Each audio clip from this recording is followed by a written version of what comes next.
Setelah pelantikan di Gedung B Kantor Badan Kepegawaian Aceh pada Senin 4 Juli 2022, Dinas Tenaga Kerja dan Mobilitas Penduduk Aceh langsung melaksanakan serah terima jabatan dan serah terima aset kepada pejabat administrator dan pejabat pengawas di ruang rapat dinas.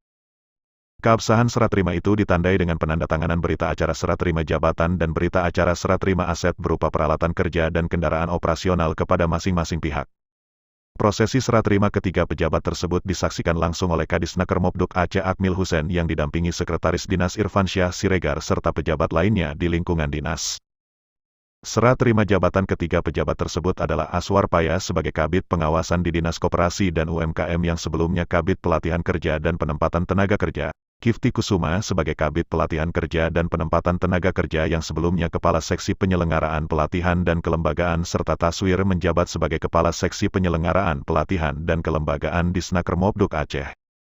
Dalam arahannya Kadisnaker Mobduk Aceh mengucapkan terima kasih kepada Aswar Paya yang selama ini telah mencurahkan tenaga dan pikiran dalam memajukan dinas. Semoga di tempat yang baru lebih sukses lagi, demikian harapannya. Kadisnaker Mobduk Aceh juga mengingatkan kepada pejabat yang baru di lingkungan dinas untuk meningkatkan kinerjanya dalam membangun dinas, demikian tegasnya.